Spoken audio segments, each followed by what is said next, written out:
Okay, so this is number 10 from your review. We're going to prove that 18 to the nth power minus 1 is a multiple of 17 using induction.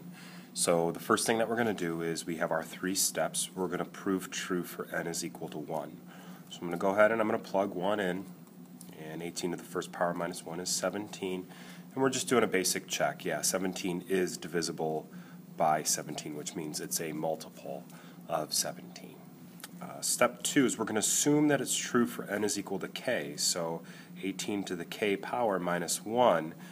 We assume this is true, and this is where it's different from all of our other induction steps. Is we have some sort of equality statement that says, okay, the number that we are going to get is divisible by 17. So the idea here is 17 times any number is going to be a multiple of 17. And so we make this statement here.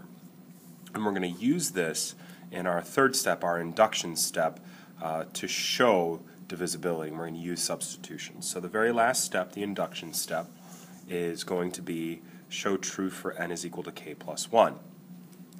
So if we have 18 to the k plus 1 minus 1, we're going to show that this is divisible by 17. And so the first step that we talked about in class was we're going to go ahead and split this, because 18 to the k power, not knowing what k is, if it's 1, 2, 3, 4, whatever, I can't really tell if this is going to be divisible. But if I had some sort of number where it was, 17x squared plus 17x, if I had something along this line, I could show that, hey, 17 times any number is a multiple. 17 times this number is a multiple.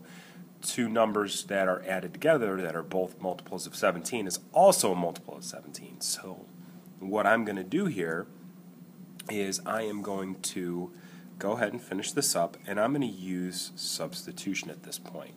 I'm going to take my assume statement,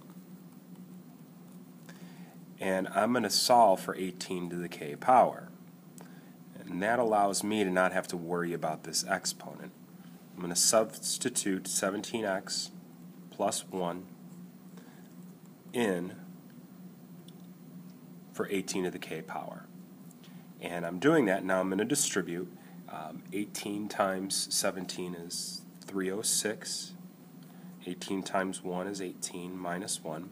And I have 306 times x plus 17. I can factor out a 17, and I'm going to 18x plus 1. And as we can see right here, because I have some number times 17, this guy is going to be divisible by 17. And we're good to go. And there's our proof showing that that expression is a multiple of 17.